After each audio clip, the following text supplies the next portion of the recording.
A teacher laughed at his accent in front of the entire class, told him he'd never make it sounding so black.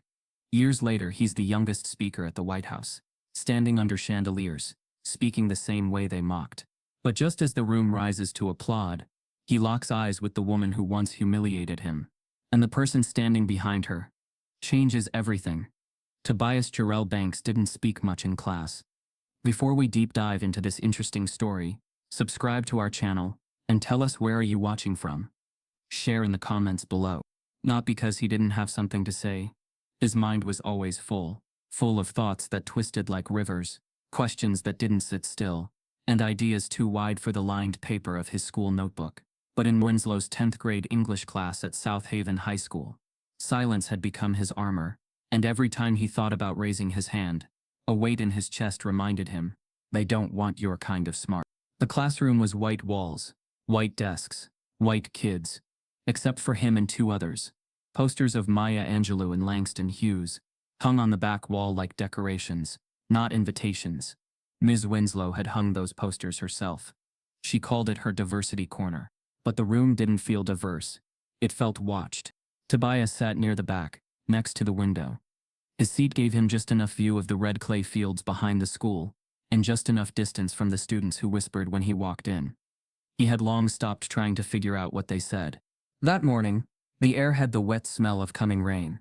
A storm had been predicted, but the only real lightning came in the form of humiliation. Mrs. Winslow stood at the front of the room, holding up a copy of To Kill a Mockingbird.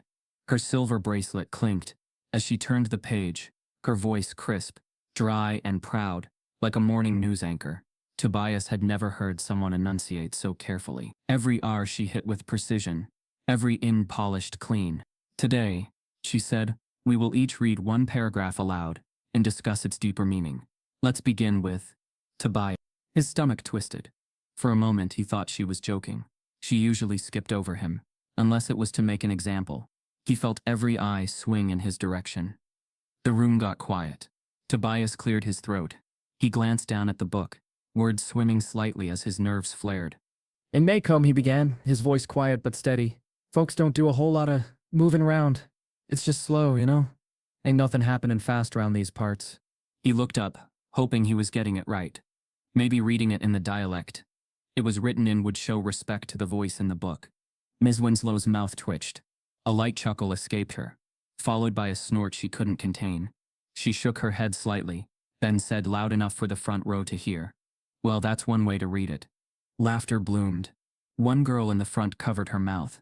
A boy muttered, damn, he sound country as hell. The laughter wasn't just at his voice.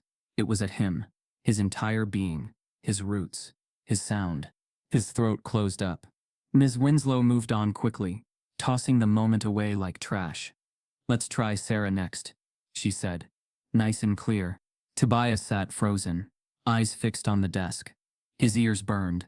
He felt the heat of shame rise up like a tide. It wasn't just embarrassment.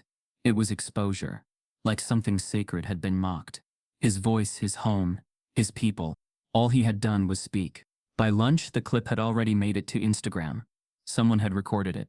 The caption read, "Boy sound like he from a slave movie." The comments were worse. He didn't eat. He didn't talk. He didn't go to practice that evening. He went home, dropped his backpack at the door, and went straight to his room. He didn't cry. Crying would have made it seem too big. Instead, he sat at his desk, opened his notebook, and wrote one sentence in big dark letters. "My voice is ugly." He stared at it for a long time. Then he tore out the page, balled it up, and threw it across the room. That night, dinner was quiet. His mama noticed he wasn't talking much, but she was tired. She worked double shifts cleaning hotel rooms and had barely enough energy to warm up leftovers. He didn't tell her what happened. What could he say? Miss Winslow laughed at my voice. The whole class joined in. I sounded black, so they laughed. The next day, Tobias barely made eye contact. He kept his hood up even though it was against school rules. Ms. Winslow didn't call on him again. She didn't apologize. She smiled at him once, tightly, the kind of smile people give when they want to pretend everything's fine. But everything was not fine, because something had shifted. Tobias started hearing his voice differently. He spoke less. When he did speak, He tried to mimic the others. Flatten the vowels. Pronounce every R. Kill the rhythm. Strip the soul. He didn't want to be heard anymore.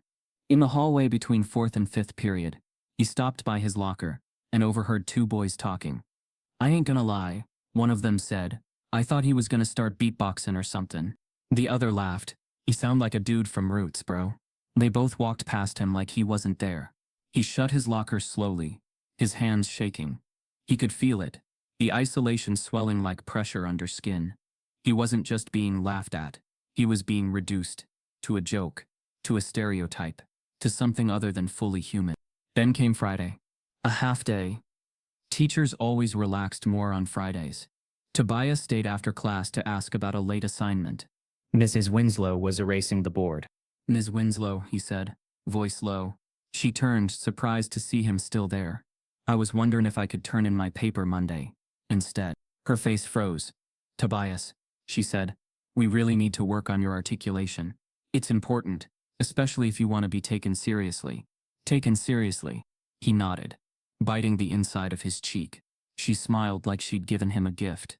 As he turned to leave, she added, "I just want what's best for you. You don't want people thinking you're uneducated." He left the room in silence, but something gnawed at him. Something unfinished. So instead of heading to the bus, Tobias ducked into the side hall near the staff lounge. He knew the custodian there, Mr. Gregg, who always left the door slightly ajar during his rounds. Tobias leaned near the opening, heartbeat fast. Inside, Miss Winslow was talking to another teacher, Mr. Pruitt from history. She laughed. "I swear that boy sounds like he walked straight off a plantation." Mr. Pruitt chuckled. "Bless his heart. He'll never get into a decent college talking like that," she continued. "I mean, it's 2025. Can we please evolve already?" Their voices faded slightly as they walked further inside. But Tobias had heard enough. He stood there, mouth dry, rage and shame crashing together like fire and gasoline. He wasn't supposed to hear that. Wasn't supposed to know how they really saw him. As a joke. As backwards. As unworthy. He walked home that day slower than usual. Not because he was tired, but because he didn't know what he'd do when he got there. He didn't know how to carry what he'd just heard. By the time he reached his porch, the clouds that had been threatening all week finally broke open, rain pouring down like grief. He sat on the steps for a long time. Then he got up, went inside, and locked the door to his room. For the first time in a long time, he pulled out his old notebook, the one he used to write in before he learned his words weren't welcome. He opened to a fresh page.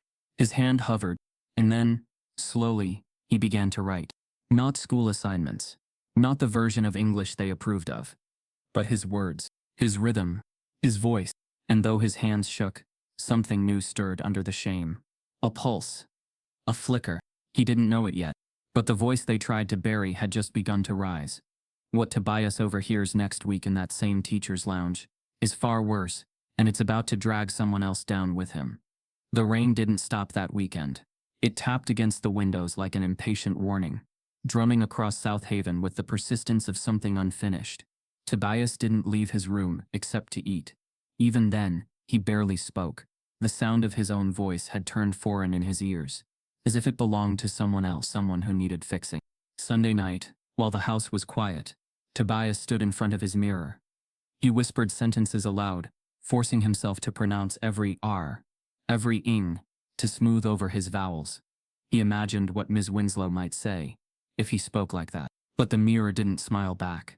It looked back at him with suspicion, like it knew he was faking. He closed the door, pulled his notebook from the drawer, and shoved it under his mattress.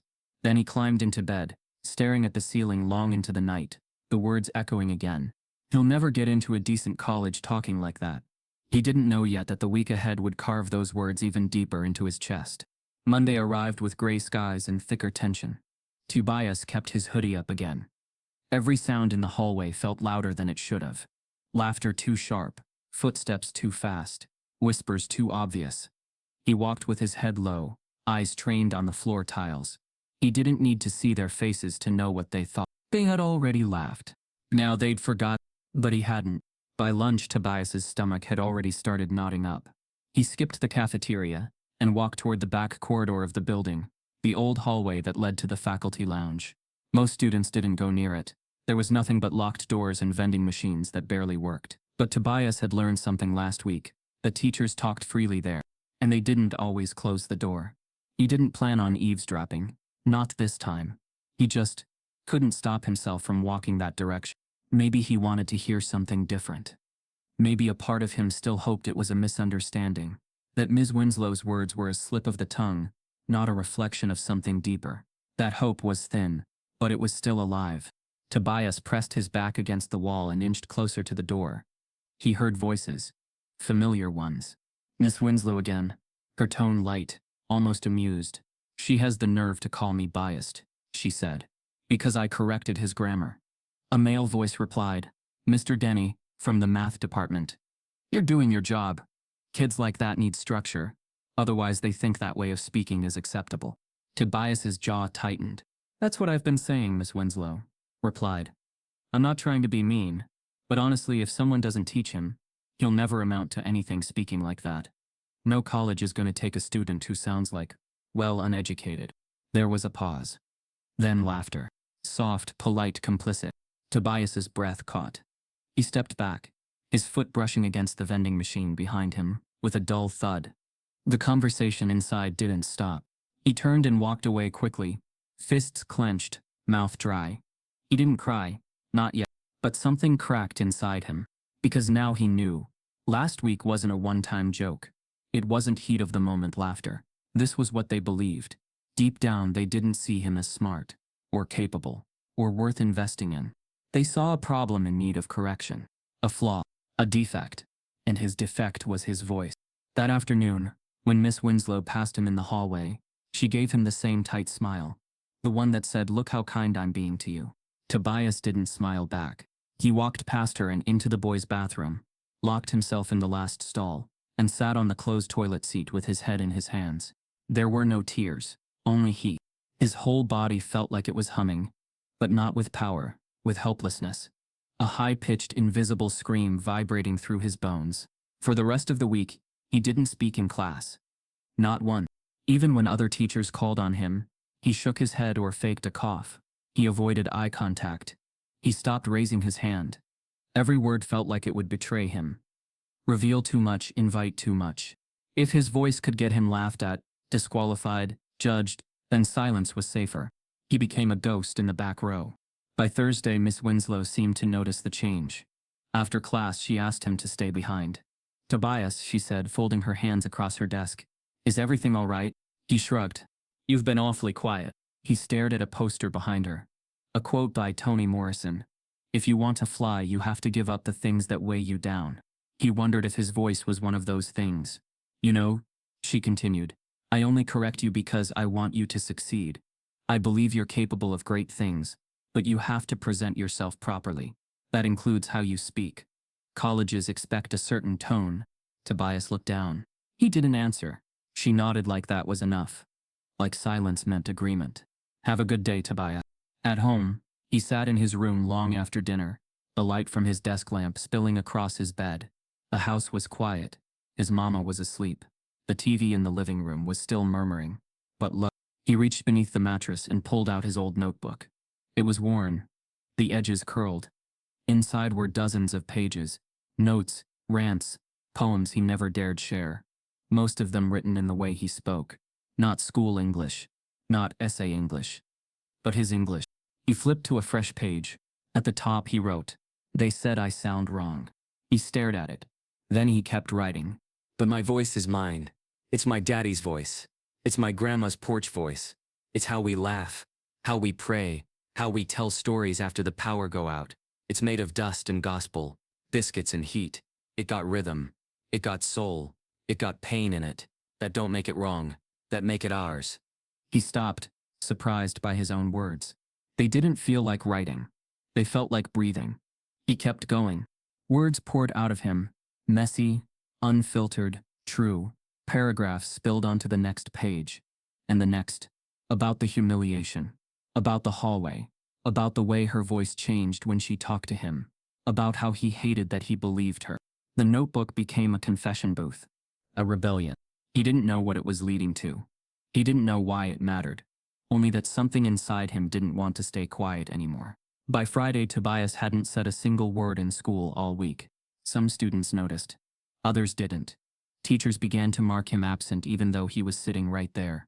He sat through English class in silence, eyes fixed on the clock, counting seconds. And then just before the bell, Miss Winslow announced something. We're holding tryouts next week for the regional debate team. Students with strong speaking skills and an interest in public leadership are encouraged to participate. A few students perked up. Names were whispered. Some kids chuckled at the idea. Tobias didn't flinch, but something stirred inside him. Debate team. Public leadership. Speaking skills. He wanted to laugh. Wasn't that exactly what they told him he lacked? He wondered what would happen if he tried out. He wondered what they would say if he showed up and spoke in his voice. Not what they trained, but what they buried. He didn't know why the idea stuck with him. He didn't know what it meant yet. But that night, he wrote again, and kept writing, until his notebook was almost full. Beneath Tobias's mattress, the pages were just words, but they were also evidence, proof of a voice they tried to silence. And when someone else accidentally discovers it, Tobias's entire world is about to change. Night fell like a secret. The old house creaked softly in the dark, its bones shifting under the weight of humidity. Outside, cicadas hummed like broken violins, and somewhere down the street, a dog barked once, twice, then fell silent. Inside, the only light came from the small lamp on Tobias's desk, its yellow glow spilling across the pages of a notebook that had become more confessional than journal. He wasn't sure when writing had stopped feeling like homework and started feeling like survival. At first, he'd only written about what happened, about Ms. Winslow's laughter, about the sting of those hallway whispers, about the way his own reflection made him flinch. But then something changed. His sentences began to hum.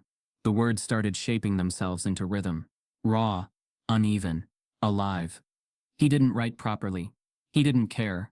His grammar twisted into music, his dialect into melody. He began to sound like himself again. Each night, Tobias wrote until his wrist cramped. He'd fill pages with the things he couldn't say out loud. Anger, shame, pride, confusion. Sometimes it came out as stories, other times as half-finished poems. They laugh when I speak, but they don't know the music in my mouth.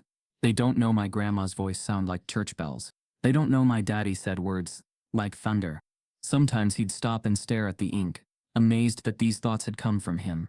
He'd never thought of himself as creative, but the notebook didn't judge. It didn't interrupt. It let him be whole.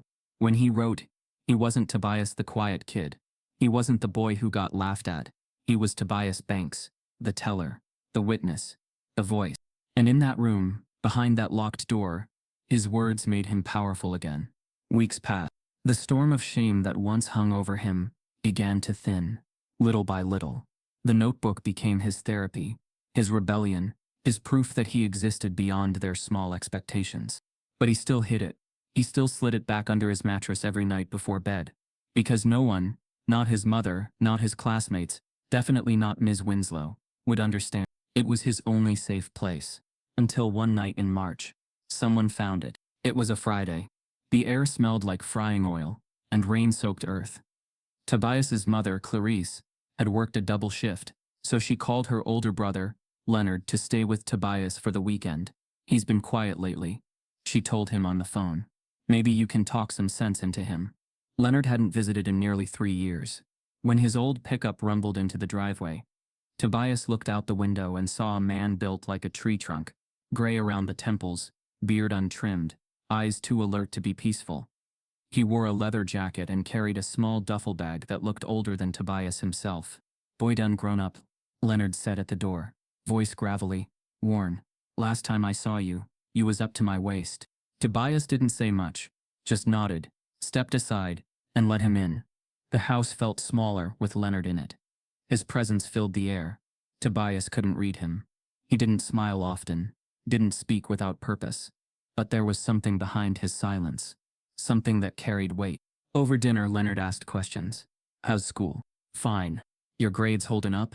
Yeah. You talking to girls yet? Tobias gave a small, embarrassed shrug. Leonard grinned. You sound just like your daddy used to when he didn't want to answer me. At the mention of his father, Tobias froze. His dad had died when he was 10, heart attack in his sleep. They didn't talk about him much anymore. It hurt too deep. Leonard saw the shift and changed the subject. Your mama says you've been quiet lately. Tobias picked at his food. Guess so. Why? He didn't answer. Leonard leaned back. You gone let the world shut you up before it even hear what you gotta say. Tobias looked up, startled. What you mean? Leonard didn't reply. Just chewed slow, watching him like he already knew the answer. Later that night, Tobias sat at his desk, trying to write. Leonard was watching TV, in the living room. The faint sound of an old jazz record humming through the walls. Tobias wrote about the voice he didn't use anymore, about how it used to feel like his best friend and now felt like a stranger.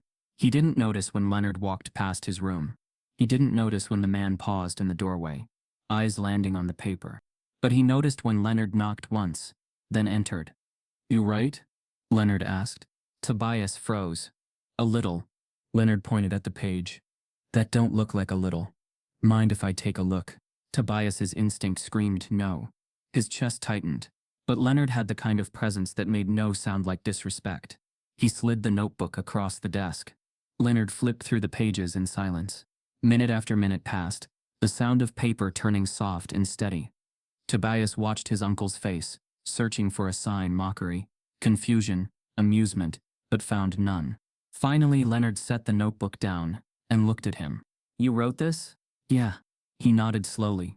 And you wrote it like this? On purpose? Tobias frowned. Like what? The way you talk. Tobias hesitated. That's just how I sound. Leonard leaned forward, elbows on his knees. His eyes were sharp, not unkind but unyielding. Don't ever let nobody make you hide that. Tobias blinked. You don't think it sound wrong? Leonard laughed once, a deep short rumble. Wrong? Boy, that's the sound of where you from. That's history in your mouth. That's your people, your story. You think them folks in suits got more right to language than you do? Tobias didn't know what to say. Leonard picked the notebook back up, turned a few more pages. He read one of the poems aloud, his baritone voice wrapping around Tobias's words. They laugh when I speak, but they don't know the music in my mouth. Leonard paused. You got something special here, kid. Tobias's throat tightened. No one had ever said that to him before. Not once. You really think so? He asked quietly. Leonard nodded. I know so. You got a rhythm. You sound like somebody who's been listening to life, not just living it. Tobias tried to hide his smile, but it slipped through. For the first time in weeks, his chest didn't feel heavy. They stayed up late that night, talking about words, how they carried weight, how they could cut or heal. Leonard told Tobias about the speeches he used to give back in the day, how he'd stood on protest stages and church pulpits, using his voice like a weapon. I wasn't no preacher, he said, but I learned early. If you can move hearts, you can move mountains. Tobias listened, fascinated. You used to give speeches? Used to. Leonard smirked. Boy, I still could. They just stopped giving me microphones. Why?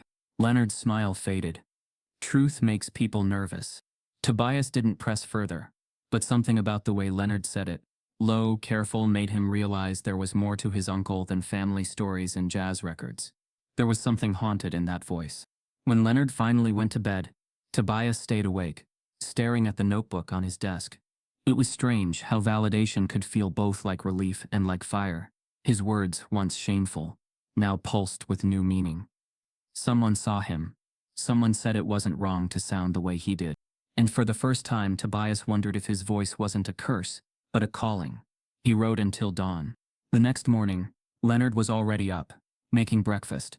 Tobias shuffled into the kitchen, half asleep, and found his uncle humming a gospel tune over sizzling bacon. You still writing? Leonard asked without turning. Tobias nodded. Couldn't stop. Leonard chuckled. Good. Don't stop. Ever. They ate in companionable silence for a few minutes. Then Leonard spoke again. You know, he said, there's a youth oratory contest coming up at the community center. Used to be sponsored by the old civil rights chapter. I think you should enter.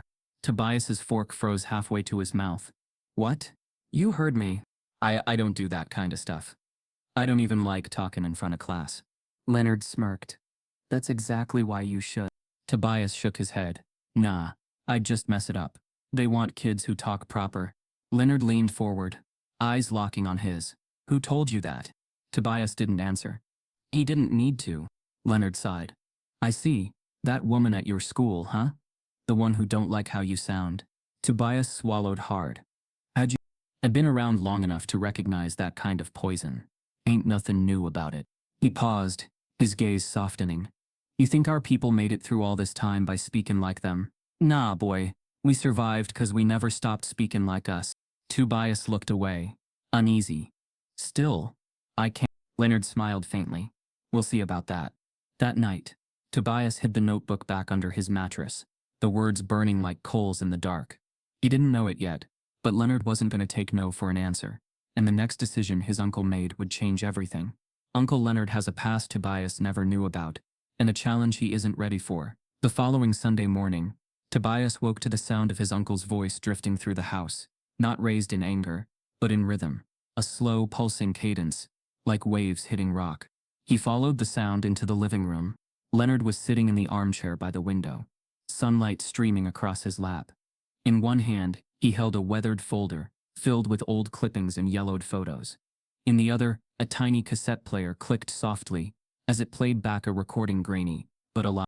We rise not because they let us. We rise in spite of what they do. Because we were never meant to crawl forever.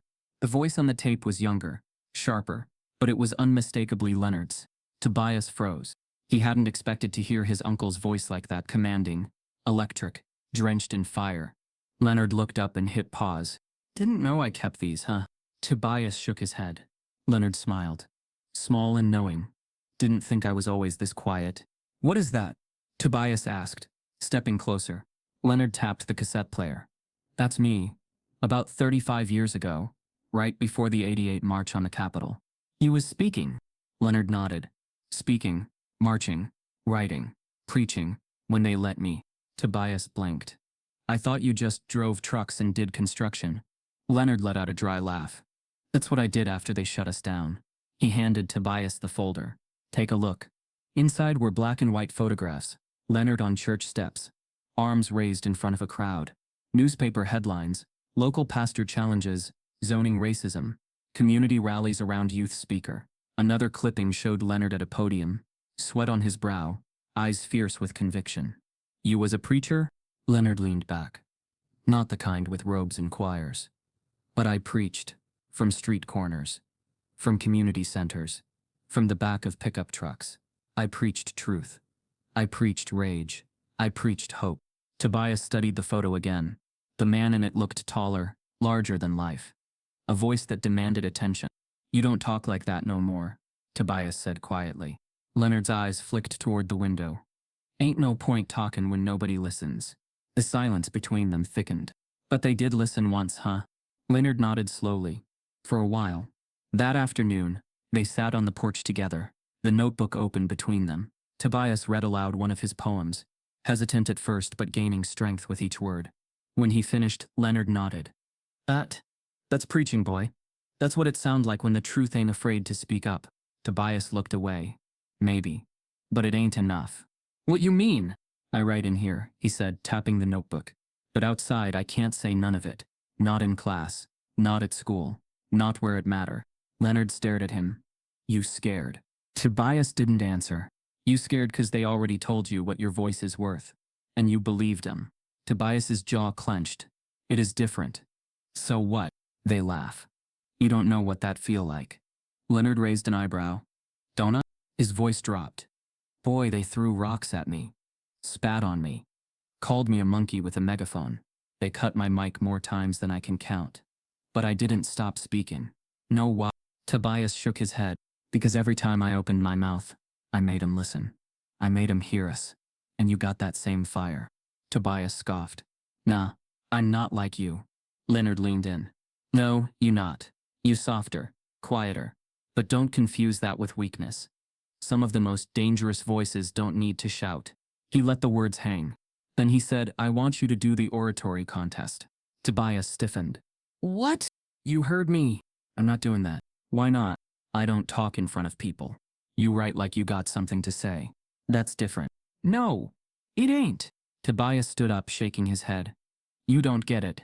Leonard's voice rose, not with anger but urgency. You think they win if you stay quiet.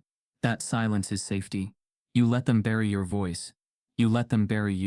Tobias turned away, his chest tight. Leonard didn't follow.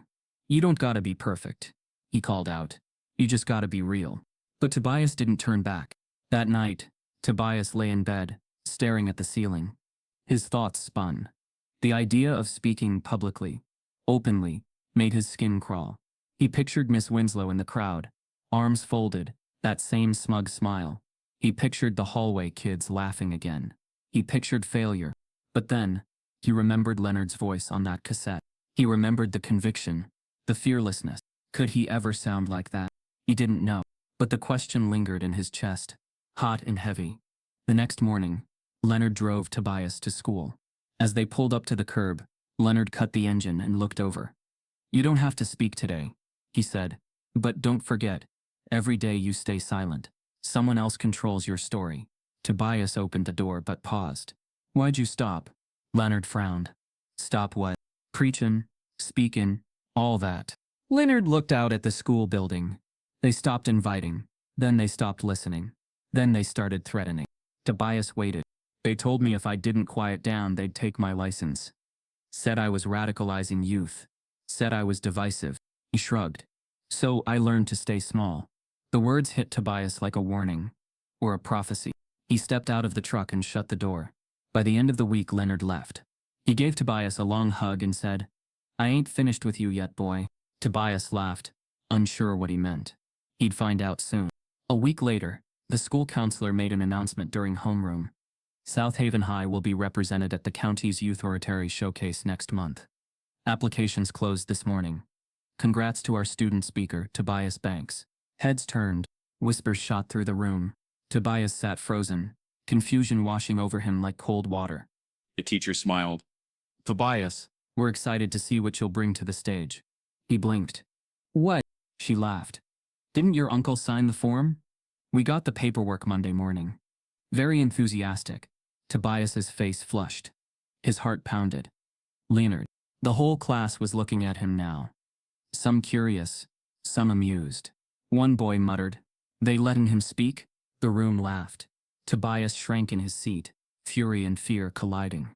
He didn't know what he hated more, that Leonard had signed him up, or that a small part of him was glad someone believed he could do it. Leonard signs him up anyway, without his consent, and the judges of the showcase. One of them has ties to Miss Winslow's private circle. "I can't generate a 1779-word scene in one go, but I can absolutely write the first few hundred words now, and continue in parts until we reach your full target length.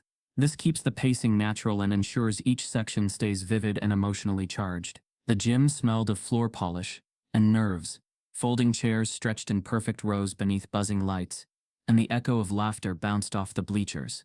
Tobias had never seen so many people packed into one space without someone shouting instructions or taking attendance. This wasn't a class, it was a stage. The County Oratory Showcase banner hung above the podium in bold letters, "Voices of Tomorrow." Tobias stared at those words from the side curtain, and felt the irony dig into his stomach.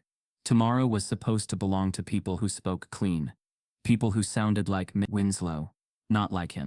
He tugged at his thrift store dress shirt, wishing he could disappear into the black curtain. Leonard stood beside him, calm as thunder before a storm. "Stop pulling at it," Leonard said quietly. "You look fine." Tobias swallowed. "I ain't ready." "You been ready since the day they laughed at you," Leonard replied. "You just didn't know it yet." The MC's voice boomed through the mic, announcing the next speaker. The audience clapped politely, as a girl from North Haven High finished her piece about environmental reform. Tobias barely heard it. His pulse drowned out everything but the sound of his own breath. Leonard placed a hand on his shoulder. "You remember what I told you?" Tobias nodded weakly. "Our voice is our weapon," Leonard said. "Don't aim it at fear. Aim it at truth." The MC called his name. For a second, Tobias didn't move. Then Leonard gave him the smallest nod. "Go." He stepped into the light. The glare blinded him. The microphone stood taller than he expected, and his reflection in its silver head looked foreign. A low murmur rippled through the audience. Some whispered his name. Others whispered curiosity. He knew the look on a few faces. That's the kid who talks funny. He adjusted the mic and fumbled with his note cards. His hand trembled. Good evening," he began. The first word cracked, small and fragile. Laughter flickered somewhere in the crowd. Quiet, but sharp enough to slice. He heard it and froze. His throat locked. Breath shallow. The gym blurred. In his mind he saw Miss Winslow. That smirk. The classroom snickers. The phone screen flashing with laughing emojis. Then he saw Leonard in the back row. Arms crossed. Eyes steady. Tobias inhaled. Long. Slow. He dropped the note cards. The sound echoed like a dare. I had a speech written, he said, voice shaking. But it don't sound like me. So I'ma tell y'all something straight. The audience shifted. The judges leaned forward. When I talk, people laugh. They say I sound country. They say I sound wrong. But this how my mama sound when she pray. This how my daddy sound when he told me he loved me. This how my people sound when they survived. A hush spread through the gym. He continued, the rhythm in his words growing steadier. I used to think I had to fix my tongue to be worthy. But the truth is, the world broke my tongue before I even learned what it could do. Somewhere, a chair creaked. No laughter now. Only silence. I'm standing here 'cause they told me to be quiet, he said. And I'm speaking for every kid they told to hush. Every voice they called uneducated. You hear me now? The crowd didn't move, but the air changed, charged, awake. Tobias felt something lift from his chest, something heavy he'd carried since that first day in Miss Winslow's class. The gymnasium held its breath. Tobias didn't use fancy vocabulary. He didn't quote presidents or recite stats. He spoke plain, and he spoke true, and the deeper he got into his story, the more the room leaned in. Not because he was perfect, but because he was undeniable. He told them about the day Miss Winslow laughed at him. He never said her name. He didn't have to. Everyone in South Haven knew who taught sophomore English. But instead of making it an attack, he turned it into a lesson. You ever had someone laugh at the way you was born to sound? Ever felt like you had to swallow yourself just to pass the test? I ain't up here 'cause I fit the mold. I'm up here 'cause I broke it. And y'all heard the crack. That line hit like thunder. A girl in the front row covered her mouth. One of the judges took off her glasses, blinking hard. I ain't standing here polished. I'm standing here honest. And if honesty don't get first place, then I still won. He paused, let the words hang in the air. Then he finished. My voice ain't wrong. It just ain't yours. And maybe that's why it matters. Silence. Then a single clap. Then two. Then the gym erupted. The roar wasn't just applause. It was release. Catharsis. Students stood. Teachers nodded. Even the MC had to wait for the cheers to die down before taking the mic again. Tobias stepped off the stage, shaking, his chest rising and falling like he'd just run a marathon. But his eyes were locked on Leonard, who stood with pride heavy in his shoulders. The results came in 20 minutes later. Third place went to a girl from Eastwood High, with a moving speech on immigration. Second place, Tobias Banks. A collective what? Rippled through the crowd. But Tobias didn't flinch. He smiled bigger than he ever had. He didn't need the trophy. He'd already taken something no one could give him. His voice. First place went to a clean-cut boy from a prep academy. His speech had been technically flawless, full of practiced gestures and dramatic pauses. But nobody remembered his name when the night ended. They remembered Tobias. Later that evening, someone uploaded his full speech to YouTube. A local journalist shared it with the caption, South Haven student redefines public speaking. By sunrise, it had 80,000 views. By noon it hit 300. By evening, it reached 500,000, and counting. One of the top comments read, I used to teach this kid. I always knew he had potential. Posted by Carmen Winslow. Ms. Winslow had seen the video, and now she was rewriting the story. The video went viral overnight. By Monday morning, the YouTube clip of Tobias's speech had surpassed 400,000 views. Someone had edited it into a powerful montage, his trembling voice growing stronger, the crowd's stunned silence, the final sentence delivered like a verdict. You hear me now. Teachers played it in classrooms. Local news channels ran segments calling him the boy with the voice that shook a county. Students who had once walked past him without a glance now whispered his name with reverence. His social media inbox overflowed. And the school that had once ignored him suddenly couldn't get enough of him. South Haven High's website featured a banner. Congratulations to Tobias Banks, our rising orator. The same principal who had once called his dialect concerning was now shaking his hand in the hallway, posing for photos. A counselor he didn't even know handed him a framed certificate from the district. Even Ms. Winslow played along. She approached him after class with a smile that didn't touch her eyes. I just want to say, she said, I'm so proud of you. You've really grown into your voice. Tobias stared at her for a long moment. Thank you, he said quietly, his tone flat. She reached out as if to pat his shoulder, then stopped short, awkward. We're thinking of nominating you for Student of the Month, she added. The school board loves your story. Loves your story. Not you. Not your voice. Just the narrative they could sell. Within a week, Tobias was on a whirlwind of local events, community centers, youth panels, even a radio interview. He didn't seek out any of it. The invitations just kept coming, and wherever he went, Miss Winslow began appearing. She stood in the back of auditoriums, clapping just long enough for cameras to catch it. She smiled wide when reporters were nearby. She referred to herself in interviews as his English teacher, who always believed in his potential. The lies stung, but Tobias didn't correct her. Not yet, because the crowd was listening now, and he had more to say. The turning point came at a school board event 2 weeks later. Tobias had been invited to read a passage from one of his poems at the district's annual Voices of Youth gathering, a sterile event usually filled with generic speeches and manufactured applause. Tobias decided to change that. He took the mic and read his poem, Buried Tongues, straight from his notebook, untouched, unedited. They say I'm a success now. But back when I talked like this, y'all said I'd never get past the front gate. Now I'm the picture in your hallway, but not the name on your roster, when it mattered most. He looked right at Miss Winslow when he read that line. Now you clap for me. You quote me. You claim me. But you ain't build me. You tried to bury me in silence. The applause afterward was loud, but not all of it was genuine. Ms. Winslow clapped too tight-lipped. Her eyes narrowed like she'd just been slapped in public. Later that evening, Tobias overheard her talking near the teacher's lounge. Again, some habits never die. She's using him like a trophy, Miss Winslow said bitterly to another teacher, parading him around like a damn show pony. Tobias was about to walk away, but then she added something that stopped him cold. I don't care what they say. He's still not articulate. He just performs. That night, Tobias sat in his room, the words echoing in his head.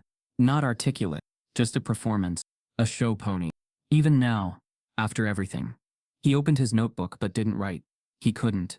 Instead, he stared at a new email on his phone. Subject, National Youth Leadership Summit. Keynote invitation. It wasn't a mistake. It was real. A prestigious event in Washington, D.C., one that had featured past speakers who went on to become lawyers, activists, and even members of Congress. They wanted him. He was still reading the invitation when a new email popped up. This one from the school administration. Subject, Request for Administrative Review. Travel and Representation. It was addressed to the summit organizers. Sent by South Haven High. Tobias opened it. His heart sank. The email stated that the school had concerns about the students' readiness to represent the institution at a national level. It cited ongoing articulation inconsistencies and noted that Tobias's public speaking style may not reflect academic standards upheld by the district. He read it twice, then a third time. They were trying to block him. Behind the banners and the fake smiles, they were still trying to silence him. He called Leonard immediately. They trying to stop me from speaking, Tobias said, voice shaking. Leonard's tone was calm, but steely. What they do? Tobias forwarded the email. There was a pause as Leonard read. You got this from the summit people. Yeah, Leonard sighed. Same tricks, different decade. What do I do? You speak anyway. They said I can't go, unless the school clears it. Leonard didn't pause. Then we go around the school. Tobias didn't understand. How? I'll handle it, Leonard said. But you keep that invite. You keep every word they wrote. We gon' show the world what they really think of you. Tobias exhaled slowly. Leonard's voice deepened. They tried to block me from speaking too. But I ain't give them the last word. Neither will you. The next day, Tobias met with the school principal in her office. I was surprised to hear about your application to the summit, she said, folding her hands neatly. It's very prestigious. Tobias said nothing. You've come a long way, she continued. But we have to consider representation. You understand, don't you?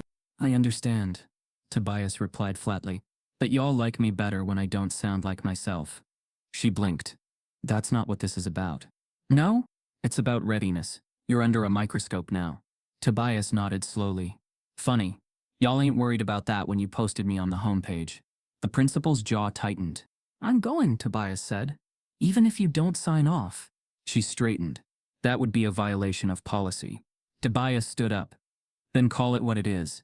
Y'all don't want me speaking because I don't fit the picture. But I am the picture. The whole frame. You just mad I started talking without asking. He walked out before she could answer. Later that night, Leonard met him in the driveway with a smile and a printed envelope. "What's that?" Tobias asked. "Plane tickets," Leonard replied. "You're going to D.C. The summit director called me directly." Tobias stared in disbelief. "But, the school, they got their chance to support you. Now you go as you. Not as their puppet." Tobias held the envelope tight. "They gon' be mad." Leonard's grin widened. "Good. Let 'em." Tobias gets an invitation to speak at a National Youth Leadership Summit, but someone from the school sends a second email, this time with a personal warning. The silence from the school district was louder than any insult. For 3 days after Tobias received the invitation to the National Youth Leadership Summit, he waited for a formal endorsement from South Haven High, the necessary paperwork, permissions, and district travel release forms. It was all standard. Every student who had ever represented the school in state or national competitions had been processed within 4. But by the end of the 3rd day, no form arrived. No call. No email. No congratulations. Just silence. Leonard wasn't surprised. Tobias sat across from him in the living room, reading the same email for the 10th time, the one from the summit committee, gently informing him that without a signed district endorsement, his participation might have to be reconsidered. "They tryna ice me out," Tobias muttered. Leonard nodded. Classic maneuver. Public praise, private sabotage. Tobias looked up. "What do we do?" Leonard stood. "We make 'em show their hand." The next morning, Leonard walked into South Haven High's front office, dressed in his Sunday suit, black blazer, faded gold tie, and a folder under his arm. His eyes, as always, were direct and unreadable. "I'd like to speak to the principal," he said. The receptionist blinked. "Do you have an appointment?" Leonard's voice was calm. "I will. In about 10 seconds. The receptionist hesitated, picked up the phone. Moments later, Principal McKay emerged from her office, all warm smiles and stiff posture. "Mr. Banks, how nice to see you. I wasn't aware you had a meeting scheduled." "I didn't, but I think it's time we had a conversation." Inside her office, Leonard laid the folder on her desk. "That's the paperwork for Tobias's summit trip. 3 days late. I assume you're just behind." Principal McKay didn't touch it. "We've reviewed the opportunity," she said, folding her hands. "And while we're proud of Tobias's recent achievements, we do have concerns about whether he meets the expectations of national representation." Leonard stared. "Say that again?" She cleared her throat. "This summit requires a high level of articulation. We're not sure Tobias's speaking style reflects." "Whose articulation?" Leonard snapped. "His? Or yours?" The principal leaned back, eyes narrowing. "Mr. Banks, I understand your passion." "No, you don't," Leonard said sharply. "What you understand is control. You don't like that this boy found his voice without your help. You don't like that he ain't apologizing for how he sound." McKay sighed. "It's not personal." "It's absolutely personal," Leonard replied. "You clapping for him in public and closing doors in private. You want a story, not a student." She opened her mouth, but Leonard stood. "I'm giving you 48 hours. Either you process that paperwork, or I file a complaint with the state board. And trust me, I brought receipt." He tapped the folder twice, then walked out. But the clock ran out. 2 days later, the district issued a formal statement. "At this time, South Haven High cannot endorse Tobias Banks for national representation. While we celebrate his local accomplishments, we believe further development in formal communication is necessary before he appears on a national stage." Tobias read the letter in the back of Leonard's truck. The words blurred. His fingers tightened on the paper. "Further development," he said aloud. "They really said that." Leonard didn't answer. He didn't need to. His jaw was set like stone. The backlash started slow. A teacher from a neighboring school shared the statement online with the caption, "We celebrate young voices until they sound too much like truth." Then a former South Haven alumna reposted Tobias's speech and wrote, "How does a school profit off a kid's voice then silence him when it counts?" Local reporters started digging. A student-run podcast invited Tobias to speak. His episode, "The Accent They Feared," went viral within 2 days. At the grocery store, strangers nodded at him. At church, older women hugged him, saying they'd never seen a young man carry himself like that. And all the while, the school stayed quiet. Until the next bomb drop. 3 days before the summit, the district released a surprise announcement. South Haven High would be sending a student after all. His name was Cameron Ellis, a senior, white, member of the debate team. And until that week, no one had even known he was interested in attending. Tobias found out from a classmate who shoved a printout across the cafeteria table with a smirk. Guess they found someone more polished. Tobias stared at the headline, South Haven's Ellis to represent at National Summit. He barely heard the rest of the sentence. That afternoon he watched the official school video, announcing Cameron's selection. It was filmed in the library. Cameron stood stiffly in front of a bookshelf, delivering a speech about leadership, community, and resilience. Except Tobias had heard those words before, not just the ideas, the lines. One sentence in particular chilled his spine. I speak not because I'm allowed to, but because I refuse to be silent. It was nearly verbatim from Tobias's summit draft. A line he'd shared with a guidance counselor 2 weeks earlier. Someone had copied him, word for word. Leonard slammed his fist on the table when he saw the video. They didn't just block you, he growled. They stole you. Tobias sat quietly. His hands were shaking.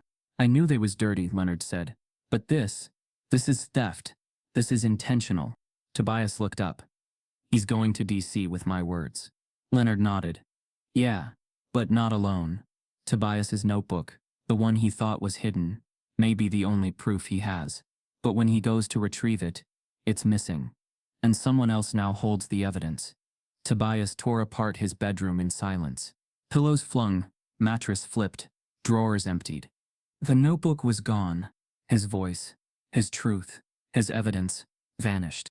The pages where he'd first penned the lines. Cameron now stood on stage, and delivered as if they were his own. Gone. He sat on the floor, breath short, mind spinning. It wasn't just about being silenced anymore. It was about being erased. Leonard paced the living room. You sure it ain't at school? He asked, though his tone said he already knew the answer. I ain't bring it to school since the speech, Tobias replied, his voice low and tight. Only person who knew where it was you. Leonard's shoulders tensed, as if absorbing guilt that wasn't his. Then someone's been in this house. That possibility dropped like a stone. They both knew who had access. Tobias's mama had been letting Ms. Winslow stop by to check in. She thought the woman was making amends, trying to support her son's new spotlight. It made her feel proud, like the teacher who once hurt Tobias had come around. But Tobias had never trusted it. He didn't want to believe she would go that far. But after what they did with Cameron, nothing felt out of bounds anymore. By the end of the week, the summit was trending. Articles questioned how South Haven High could exclude a black student with a national following and hand the opportunity to a white student with a recycled speech. Then something unexpected happened. A journalist named Renee Lockhart, a producer from an Atlanta-based documentary team, messaged Tobias directly. Her message was simple. I believe what happened to you is bigger than one event. Would you be willing to talk on record? Tobias hesitated. He hadn't wanted to turn his story into a media circus. But this was already public, already political.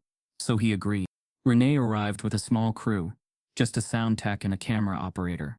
She asked thoughtful questions. She didn't treat him like a victim. She let him speak in his own voice, uninterrupted. But the real shock came after the interview. She reached into her bag and handed him a flash drive. I need you to see this before we run it, she said. Tobias plugged it into Leonard's old laptop. The file was titled Faculty Meeting, March. He hit play. The video was grainy but clear enough. A camera had been hidden in what looked like a supply closet, angled toward a long table where several faculty members sat with coffee cups and lanyards. And there, at the head of the table, sat Ms. Winslow. Tobias's breath caught. She was speaking casually, like she wasn't even aware how much venom dripped from her words. I know Tobias is talented, she said, laughing lightly. But we have to be careful about who becomes the face of our school. Certain voices don't exactly reflect the image we're trying to project. Someone else chimed in. He's got charisma. Sure. But is he college ready? I mean, articulation matters. We don't want to send the wrong message. Another voice. Cameron cleans up better. He's safer. Ms. Winslow again. Smirking. Tobias is all heart. But sometimes, heart doesn't pass interviews. Tobias froze. He felt Leonard's hand clamp gently on his shoulder, but he didn't hear a word. The world had narrowed into white noise. The documentary aired 3 days later on an independent news channel, and quickly spread across social media like wildfire. Hashtags erupted. Let Tobias speak. Voices they silence. Not your show, pony. The footage hit harder than anyone expected. Not just because of what was said, but because of how casually they said it. These weren't overt slurs. This was quiet, practiced discrimination, the kind that hides behind professionalism and smiles, the kind that leaves no bruises but plenty of scars. And America recognized it. By Monday morning, the South Haven School District was in full crisis mode. Local parents flooded the board with calls. Activists showed up with signs outside the building. This is your image? Black voices matter in any dialect. The district issued a statement. We are aware of the leaked footage and are taking it seriously. Appropriate disciplinary action is being reviewed. 2 teachers from the recording were reassigned.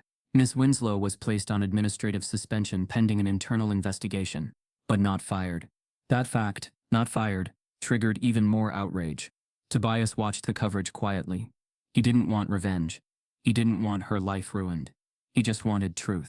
But clearly, even truth had a price tag. Then, amid the chaos, something unexpected landed in his inbox. Subject: interview invitation. Stanford Public Rhetoric Program. He read it twice. It was real. The elite university had seen his documentary, reviewed his past work, and wanted to speak with him directly about a possible special admission track for orators and community organizers. Leonard whistled when he saw it. They must have really heard you, he said. Tobias nodded, but he stayed cautious. I ain't gonna get too excited. Don't you dare start shrinking again. Leonard replied. You built this. You earned this. Tobias replied immediately, confirming the interview and thanking them for the opportunity. He pressed send. For the first time in weeks, he allowed himself a smile. 3 days passed. No reply. Then 4. Then 5. No confirmation. No calendar invite. No follow-up. He forwarded the original email twice. Still nothing. Leonard reached out from his own account. No response. The silence grew louder. Finally, Tobias sent a third message, this time short and direct. Just checking in. Still looking forward to our conversation. Please let me know if there's an update. The next morning, he received a new message. Not from Stanford. From someone else entirely. Anonymous Gmail. No name. 1 line. Check who they talked to first. Tobias calls the program's admissions office and learns someone from South Haven raised red flags about his reliability under pressure. No one will say who, but Tobias knows. And now he's done playing nice. Tobias knew at the moment the receptionist hesitated. He was on speakerphone with Stanford's admissions office, sitting on the floor of Leonard's kitchen with the laptop open and a legal pad full of questions he'd carefully written the night before. The first 2 minutes of the call went smoothly. Confirmation of his application, polite tone, assurance that the school had indeed reached out for an interview. But when he asked why the interview had gone silent, the woman on the other end paused, long enough to mean something. Let me check something, she said, voice thin. He heard keys clacking in the background, the faint whir of a system loading. Then, okay. It looks like there was a communication placed on your file last week. Tobias frowned. A communication? Yes. It's marked as confidential internal flag. Notes reference a concern about emotional regulation under pressure and consistency of articulation during public speaking. He went still. Leonard, listening from the table, mouthed silently. What'd she say? Tobias repeated it aloud. Leonard's hand clenched into a fist. The woman on the phone cleared her throat. To be clear, that's not a rejection. But it would have required follow-up. It seems that may not have been communicated. Tobias asked, who sent that? I'm sorry. That detail isn't visible on my end. Of course it wasn't. Tobias thanked her and hung up. The room was quiet for a moment. Then Leonard stood up slowly, like something ancient was waking in his bones. They still trying to kill your voice, boy, he said, low and furious. Even now, even here. Tobias couldn't sleep that night. The words from the call looped in his head. Emotionally unstable, under pressure, inconsistent articulation. He had never been more focused, more articulate, more grounded. And still his voice, his accent, his truth was seen as a risk. At 3:12 a.m., he opened his phone. He clicked open Twitter. And for the first time, he stopped holding back. I, Tobias J. Banks. I was invited to interview with Stanford for their public rhetoric program. The interview never happened. I called today and learned my application was flagged by someone at my school district. Concerns about my voice. Not my grades. Not my work. My voice. Y'all still scared of how we sound? He hesitated for a second before pressing post. Then he put the phone face down, lay back on his bed, and stared at the ceiling. It only took 6 minutes. The first comment came from an activist educator. This is why representation in academia matters. Shame on that school. Then came another. You're one of the most powerful young speakers I've ever heard, and they tried to erase you. 10 minutes later, it was retweeted by a political journalist with 2 million followers. By morning it had gone global. The hashtags reappeared. Let Tobias speak. Our voices matter. Accent privilege. Education gatekeeping. Influencers shared clips from his original speech. A congresswoman posted his tweet with a simple caption. This is what systemic bias sounds like. This is why we fight. Tobias's phone was vibrating so much it drained from 90% to 12% by 10 a.m. Leonard brought in a plate of eggs and sat beside him, both watching the numbers climb. What you think now? Leonard asked. Tobias exhaled. I think they can't shut me up anymore. A local TV station called by noon, then a national radio host. By that evening, 5 blue-checked journalists were in his inbox. But the most surprising message came from a media producer in New York. We'd like Tobias to join Real Talk Weekly for a live segment this Sunday. Topic: Silenced Voices in American Schools. Prime slot. Let us know. Leonard read it aloud twice. Eyebrows raised. That's national. Tobias nodded, heart pounding. Isn't that the show with what's his name? Leonard grunted. Ryan Mathers. Real slick. Real polished. Real calculated. Tobias looked up. You don't trust him? He don't ask questions. He sets traps. But it's still a platform, Tobias said quietly. And I got something to say. Leonard studied him for a long moment. Then nodded. Then say it. But say it your way. Don't let them box you in. On Sunday, Tobias sat in the green room of the studio. Makeup dabbed lightly on his forehead. A small mic clipped to his collar. The walls were cool gray. The chairs soft and too clean. Ryan Mathers entered 5 minutes before airtime. Smiling. Teeth perfect. Handshake firm. Tobias. It's an honor, he said. Really? Big fan. Tobias nodded. Appreciate it. Ryan sat across from him, flipping through a folder. We're going to keep it conversational. Just a few questions about your journey, the Stanford thing, and your thoughts on language bias. Tobias narrowed his eyes slightly. That it? Ryan smiled again.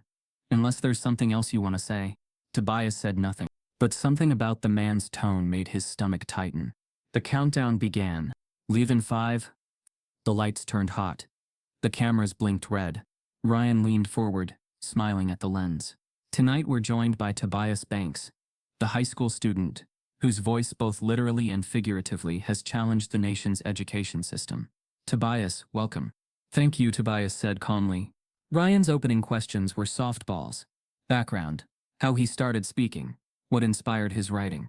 Tobias kept his answers measured. Truthful. Then came the pivot. Ryan adjusted his papers and glanced sideways at the camera. Now, Tobias, there's been a lot of talk about the racial angle in your story. But some critics say this is more about professionalism than prejudice. That certain standards like articulation are necessary for success in any field. What do you say to people who believe schools are just trying to prepare students for the real world? Tobias felt it. The shift. The subtle trap. He took a slow breath. I'd say the real world don't all talk the same. And the people who make the rules don't always make room. Ryan pressed. But don't you think you could reach more people if you adapted your tone just slightly? Tobias leaned forward.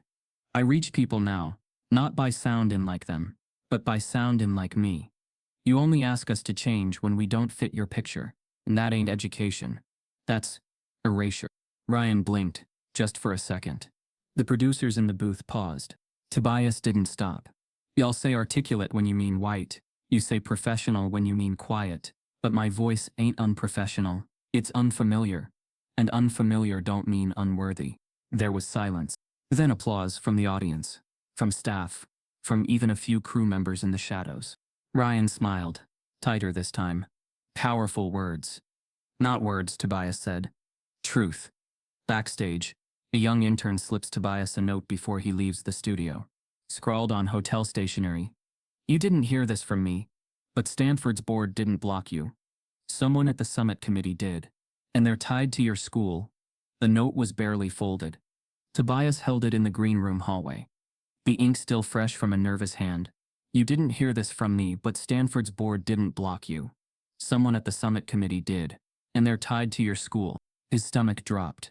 Leonard took the paper, read it once, and cursed under his breath. Told you, this goes deeper. But Tobias wasn't rattled. Not like before. Not anymore. He looked down the hall at the row of studio doors, the buzz of another interview set being wired. Then we burn the whole lie down, he said. 2 days later, Tobias was invited to appear on Liberty Now Live, a primetime national broadcast known for its aggressive host, Darren Hoyle. The invitation came under the pretense of a fair debate on education standards. Leonard was skeptical from the start. That man ain't looking to hear you. He looking to humiliate you, he warned. But Tobias didn't flinch. Let him try.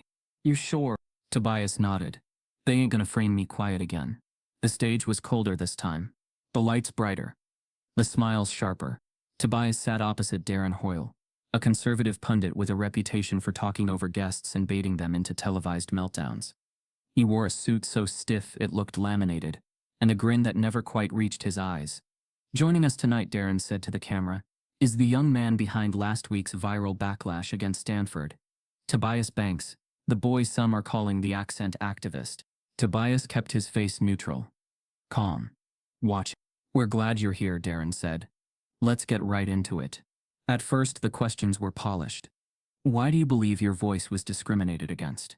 Do you think all schools should eliminate speech standards? Isn't clarity in communication important? Tobias answered each with precision, his dialect present, but his message clear, confident, grounded. But Darren's eyes had a glint.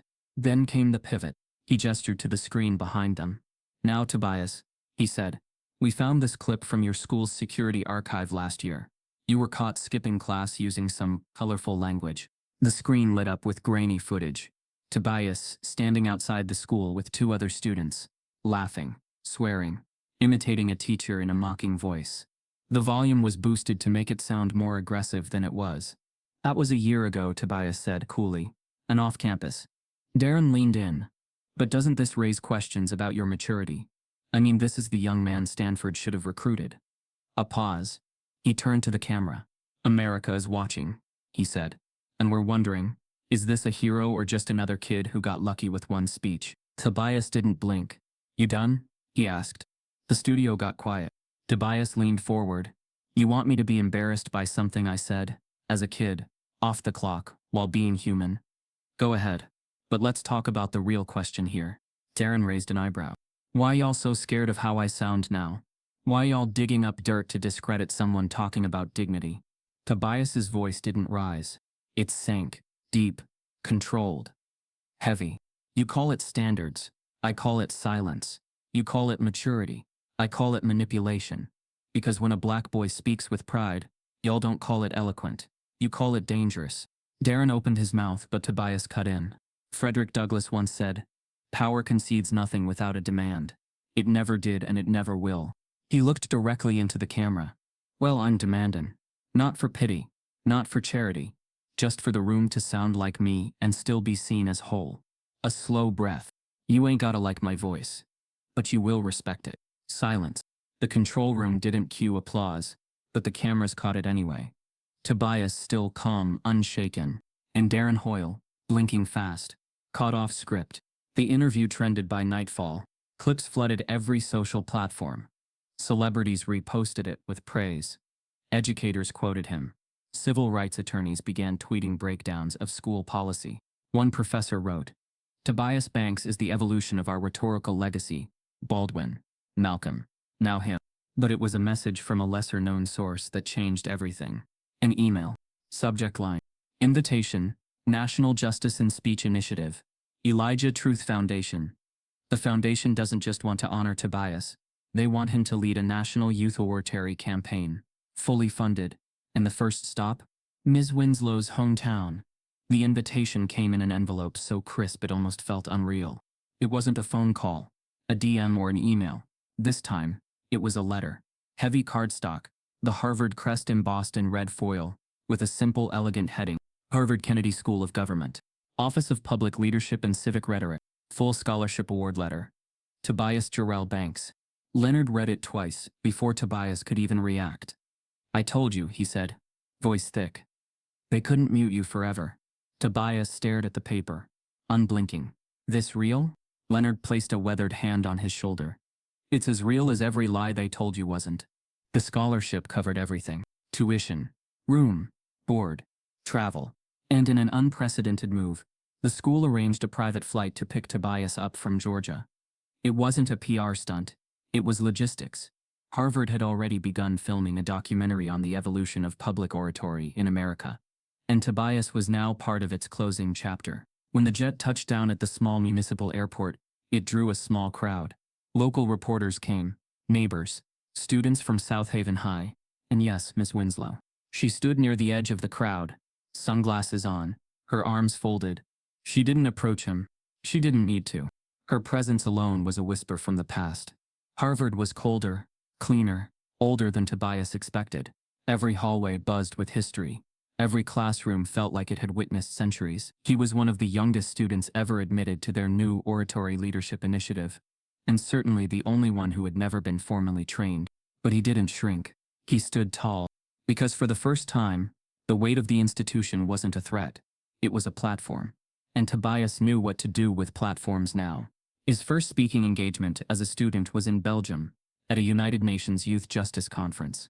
There, in front of 2,000 delegates, he stood in tailored navy slacks, a black shirt with no tie, and spoke in the same voice they once told him to bury. "We keep telling young people to sound ready, but we never ask what ready sounds like to them. My readiness was built in basements and bus stops, not boardrooms, and I still got something to say." The translator had trouble keeping up. The crowd gave him a standing ovation. Invites began to pour in from Tokyo, Johannesburg, Cairo, and São Paulo. His words were translated into 6 languages. He was featured in The Atlantic, Forbes, and The Root. People compared him to Baldwin, to Maya Angelou, some even to Mandela. But Tobias never lost focus. He wasn't doing this for applause. He was doing it because he knew there were still kids back in South Haven who stayed quiet for fear of being laughed at. He remembered what that felt like. He remembered who made him feel it. One day, he received an invitation to speak at a high-profile education equity summit in Washington, D.C. It would be one of the most elite events of his year, sponsored by lawmakers, school chancellors, and university presidents. He accepted immediately. The venue was a grand auditorium, with glass walls and a domed ceiling, the kind of place that swallowed your voice, unless you owned it. But Tobias didn't fear that anymore. As he stood backstage, mic clipped, water bottle sweating in his hand, the event coordinator approached him. "You've got some big names in this crowd," she said. Tobias smiled. "They'll hear me regardless." She laughed and walked off. He stepped to the podium. The lights dimmed, spotlight on. Tobias looked down at his notes, then looked up at the audience, and froze. 3 rows back, left side, he saw her. Miss Winslow. Her hair shorter now, glasses perched on her nose, not in the press section, not in the overflow seating, but among the invited guests. Tobias's grip tightened. For a moment, all the air in the room felt like it left. He could still see her in that classroom, laughing, mocking, telling him what he'd never be. And here she was, watching him be exactly that. Tobias steadies himself, heart pounding. He begins his speech, but this time it's not just to the world, it's to her, and what he says next will decide whether he forgives or exposes her. Live on stage. Tobias's fingers curled around the edge of the podium, knuckles pale beneath the stage lights. He could feel the heat of the spotlight on his face, the pressure of hundreds of eyes fixed on him, and yet it was only one face that locked his breath inside his chest. Ms. Winslow. 3 rows back, leaning forward slightly in her seat, as if studying a specimen she hadn't finished dissecting. His mind raced. Was she invited? Did she force her way in? Or worse, was this all arranged? Some polished reconciliation performance meant to complete her success story arc. The room was waiting, but Tobias wasn't ready. Not yet. He looked down at his notes, 3 cards each carefully written in his own hand, full of the words he'd been rehearsing all week. But the words felt distant now, almost dishonest. He folded the cards once, slid them into his back pocket. Then he looked back up. "I had a speech prepared," he began, voice steady. But something just changed. A ripple of murmurs moved through the crowd. I was going to talk about policy, about access, about representation in education, and I still will, but not the way I planned. He paused, locking eyes with her. She didn't flinch, because sometimes representation looks like a smile, a nod, a pat on the back after the damage already been done. More murmurs now. People turning their heads, trying to guess who he was addressing. And sometimes, he continued, the same hands that once pushed you down are the ones that try to lift you up when the cameras show up. Ms. Winslow's lips parted, slightly, like she was realizing what was happening. Tobias didn't name her. He didn't need to. He shifted his weight and let his voice settle. I come from a school where I was told my voice needed polishing, that it was unprofessional, that it didn't fit the image. He glanced at the crowd. That image didn't look like me. It didn't sound like me. And back then it didn't want me. But I kept speaking anyway, not because I believed I was ready, but because I believed my voice deserved to be heard even when they said it didn't. A young black woman in the front wiped her eyes. And now, he said, his voice dropping, I'm standing here with people clapping for that same voice. The one they laughed at, the one they tried to edit, the one they buried in the back of classrooms. He let the silence breathe, then added, and someone who once helped bury it is here too. The weight of that sentence hit the auditorium like a low thunderclap. A hush that no one could escape. He took a deep breath. But I'm not here to humiliate her. Or anyone. I'm here to outgrow what they tried to shrink. Then came the line that would be quoted in every recap article. You don't need revenge when your excellence makes the lie obvious. He stepped away from the podium. The crowd didn't erupt in applause. Not right away. It stood. Slowly. Then collectively. A standing ovation, not out of obligation, but out of stunned respect. He saw faces streaked with tears. Others clenched with realization. But Ms. Winslow sat motionless. Her hands in her lap. Tobias walked past her on his way off stage. She didn't speak. But her eyes followed him like someone grasping at a version of the past they no longer had control over. Later that night, during the post-event mixer, Tobias was surrounded by education reformers. Students, reporters. Some shook his hand. Others just stared, unsure how to speak after what they'd just witnessed. He was pouring himself water when a shadow appeared beside him. He turned. Ms. Winslow. She wasn't smiling this time. Her voice was low, rehearsed. I always knew you'd be great, she said. Even if I didn't say it. Tobias looked at her. She added, I was wrong. I know that now. But I saw something in you. He cut her off, gently. You didn't see me. You saw what you wanted me to be. That's not the same thing. Her mouth tightened. He could see she wanted to reclaim the moment. To pivot. To reframe it as some redemptive arc. I'd like to make it right, she said.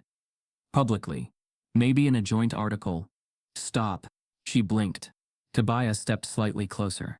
I already made it right, he said, without you. And then for the first time she looked truly small. As the night went on, awards were handed out for excellence in emerging leadership, Youth Voice of the Year, and Advocate of the Future. Tobias didn't expect anything. He was already full. But then came the final award, the Audre Lorde Power of Language Award. The presenter read his name. Gasps. Claps. A few whispered of course. Tobias walked back up slowly, stunned. He accepted the glass plaque with a nod, and turned to the crowd, barely able to speak. I used to think my voice was a liability, he said, but it turned out to be my proof. The applause was thunderous. Then it started. A flicker on Twitter. A screenshot posted by an anonymous account.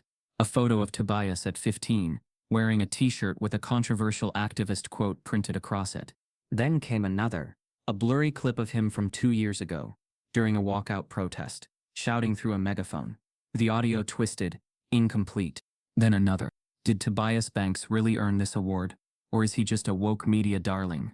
Within an hour, a hashtag began to form. Is Tobias too much? By morning, national outlets were calling for comment, and one major news channel hinted at releasing a full profile piece that might expose the real Tobias Banks. The same media that lifted him up was now preparing to tear him down. The Orator of the Year award was supposed to be a celebration, held at the historic Lyric Auditorium in Chicago. It was the kind of night that turned young names into legends. The room shimmered with wealth, influence, and expectation. Every seat filled with power brokers, university deans, media giants, and tech investors seeking the next youth icon to elevate. Tobias Banks sat in the front row, wearing a black suit tailored just for him. The plaque engraved with his name hadn't been handed out yet, but the whispers already crowned him the inevitable winner. Yet Tobias's jaw was tight. The room felt heavier than it should have, not because he was nervous, but because he knew what he was about to say would split the air like a lightning strike. The backlash from the last award show still hadn't cooled. In the weeks since Ms. Winslow's appearance, and Tobias's viral clapback, online pundits had begun a slow, careful erosion campaign. They pulled quotes, clipped his past speeches out of context, resurfaced old protest photos, and quietly pushed a narrative, charismatic but confrontational, talented but ungrateful, too political, too black. It was coded. It was rehearsed. It was familiar. And Tobias saw it for what it was, a punishment for not playing the part. The sponsors had already started backing out, first a corporate education funder, then a nonprofit. One major speaking engagement was postponed indefinitely. Another panel said it would pivot to a less polarizing keynote. He wasn't being silenced. He was being starved. Backstage in Chicago, just moments before his name would be called, Tobias stood alone, staring at the mirror.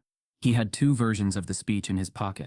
One was polished, polite, uplifting, carefully written to soothe. It was what the committee expected. The other was raw, written in his dialect, in his rhythm, the way he actually spoke when no one was editing him. He knew what was safer. But Tobias had never been safe. Not once. They called his name. He walked onto the stage beneath golden lights, a standing ovation rising with him. He reached the podium and paused. Then he pulled the second version from his jacket. The real one. He unfolded it slowly, intentionally, as if daring the crowd to blink.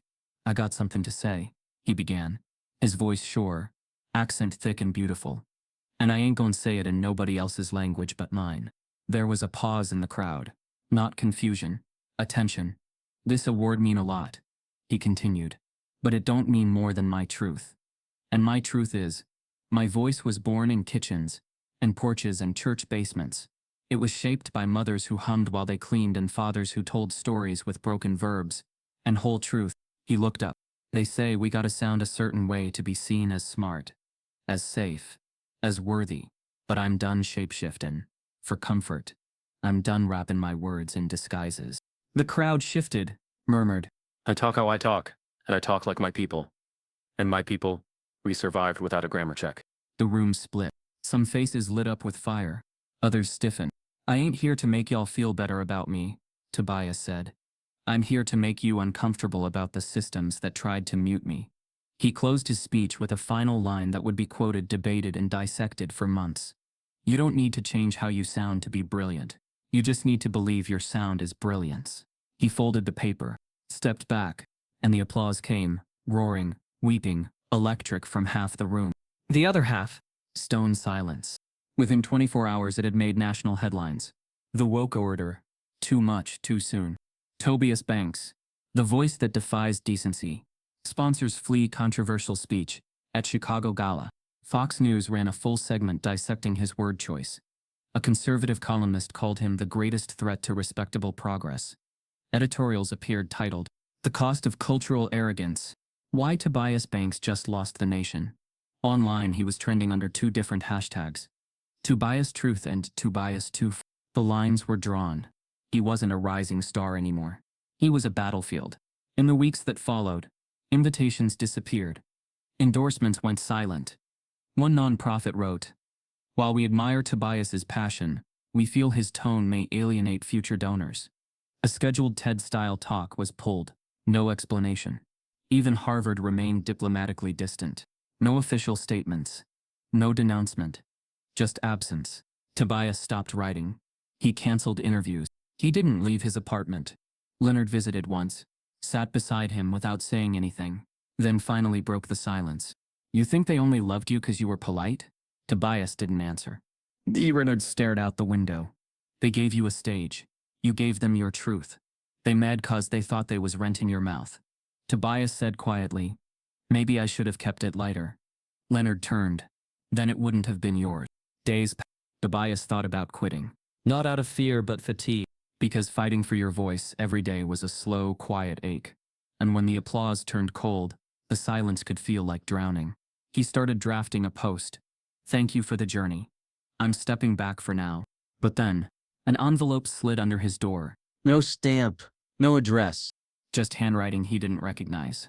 Inside was a letter, short, folded in thirds.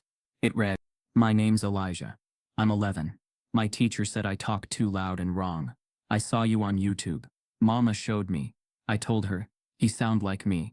She cried. You made her cry good. Don't stop.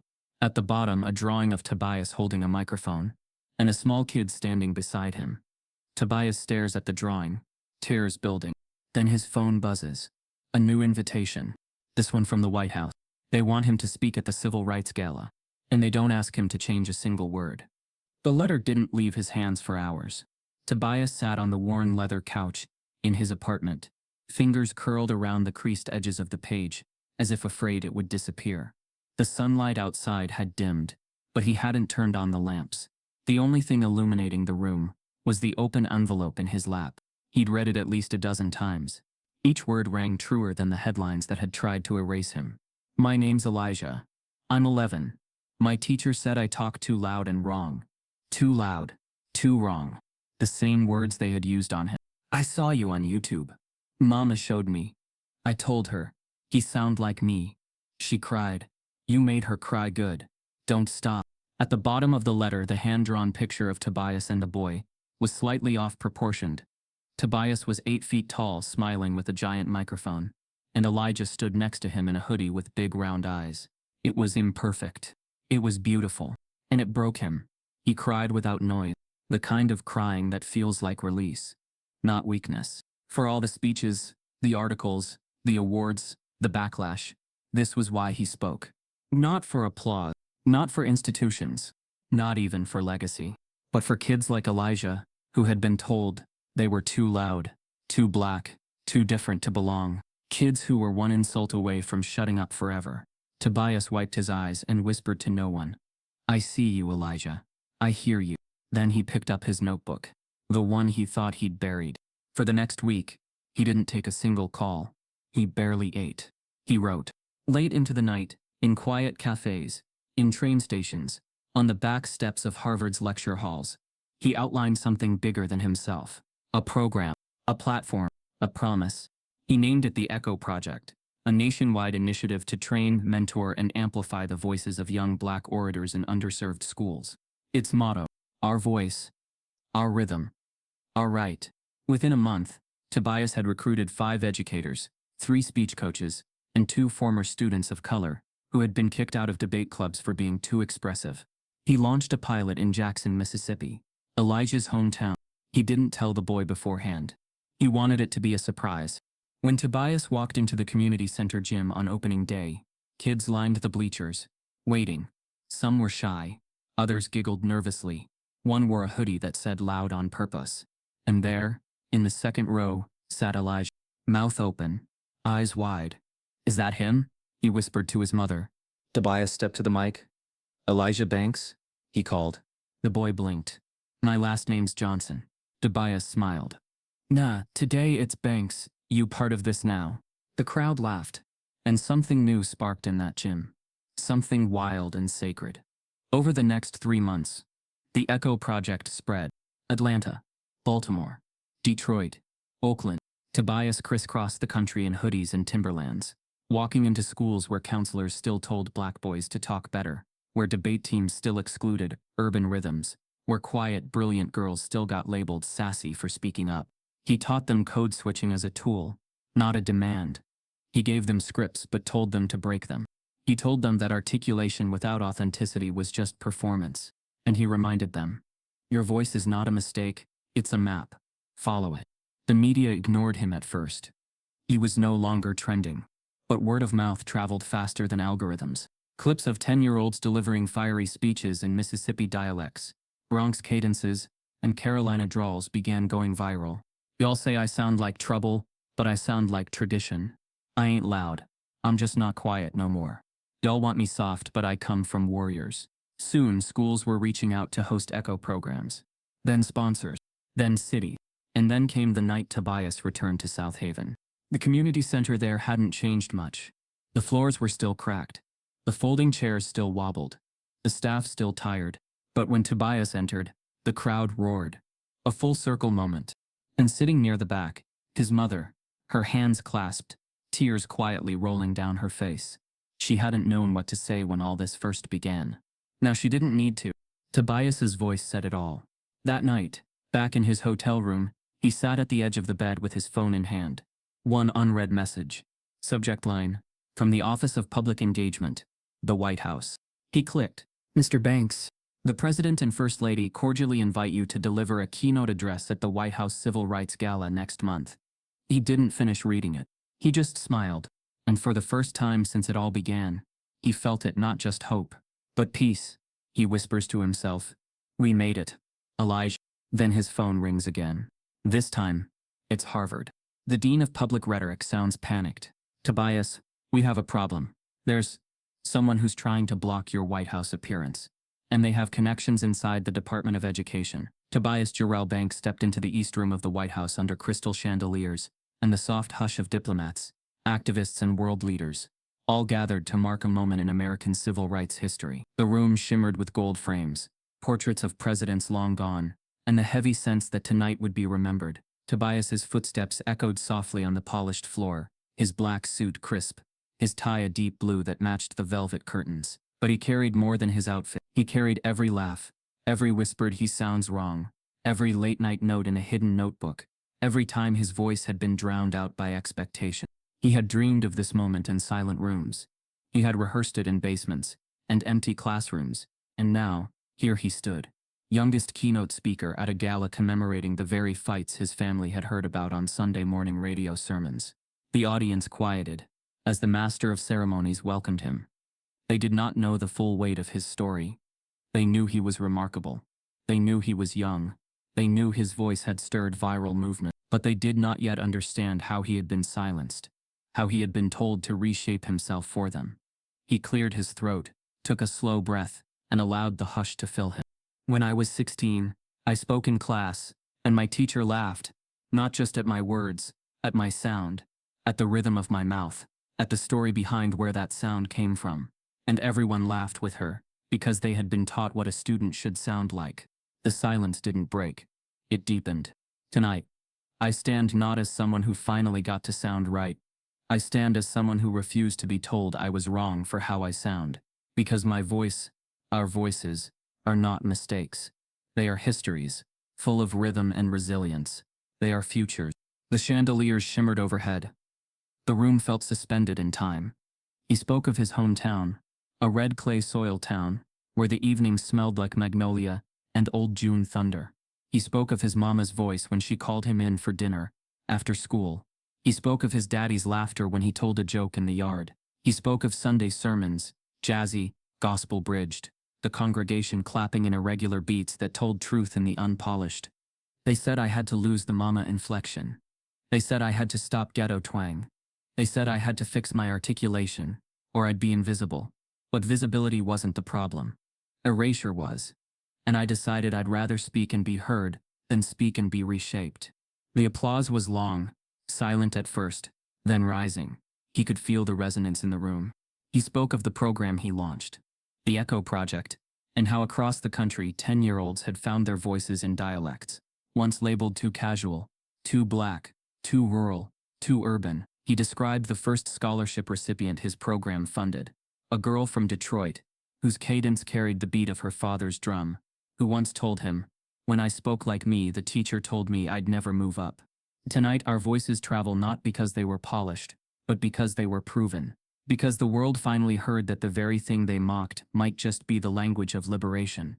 There was a moment when Tobias looked into the audience and caught the gaze of his old English teacher. Her face calm, neutral, but his memory rewound. Miss Carmen Winslow, smirking in class, mocking his voice, telling him to fix it so others would take him seriously. She was seated in the back corner, invited to this gala under the banner of Educator of the Year, perhaps thinking this moment would redeem her. Instead, she witnessed something else. His voice not altered, unapologetic, rising in a hall that once told him to be quiet. He didn't mention her by name. He didn't need to. The fact he saw her there was testimony enough. So to the ones who said my voice would disqualify me, and to the ones who now pretend they always believed in me, I thank you for proving that the hardest walls to break aren't brick. They're belief. My voice is proof that we don't have to sound famous to be famous. We just have to speak honestly. Tobias closed his speech with that line. The applause filled the room for a full minute. Cameras flashed. World leaders stood. The president and first lady rose to greet him. The moment became archival. But this wasn't just about a speech. It was about transformation. The same voice once mocked at a Georgia high school became the resonance of change inside the White House. The rhythms they told him to hide echoed in halls of power. His accent was no longer a liability. It was a legacy. After the event, as the crowd dispersed into conversations and hors d'oeuvre, Tobias accepted congratulations with humility. He shook hands with activists, hugged his mentors, paused to chat with teenage attendees, whose jaws dropped when he approached. In the corner of the room, Winslow approached him, her expression unreadable. He nodded, small, respectful, but kept his eyes forward. Because this wasn't about reconciliation. It was about reclamation. He had not come here to forgive. He had come here to fulfill. Later that night, Tobias walked through the corridors of the White House, the roar of the crowd still in his ears.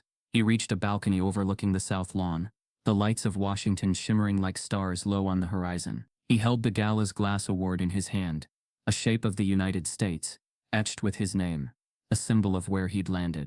He bowed his head for a moment, thinking of South Haven High's cracked sidewalk, of the locker he once slammed shut, of the laughter echoing down the hallway, a laughter he once thought defined him. And then he lifted his head and whispered, "We came." Back in his room, he saw his phone's screen light up. Messages from young kids, teachers, parents across the country. "Thank you. You changed how I see my voice. Our daughter stood up today." In that moment he realized, this wasn't just his victory, it was theirs. Days later, accompanied by his mother and Leonard, Tobias returned to his hometown for an intimate hometown banquet. Small, quiet, meaningful. The town turned out. Rivals and former peers stood and clapped. The pastor of his church gave the invocation. The high school band played a piece he once refused to join. His mother's pride filled the room. And in the back, Ms. Winslow sat. Again invited, again present. But this time part of the audience, not the judge.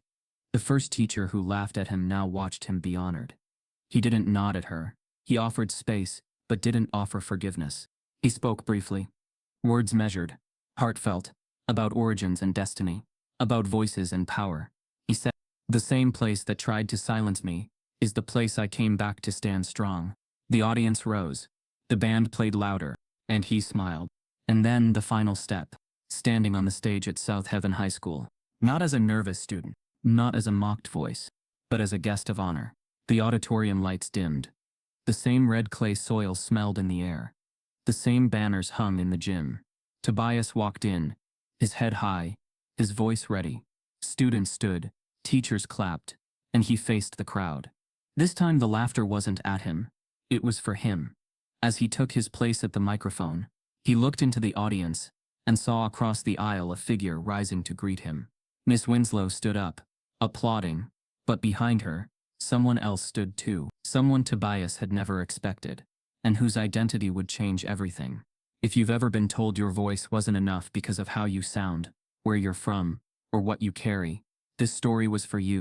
Because Tobias didn't just speak for himself. He spoke for all of us still waiting to be heard.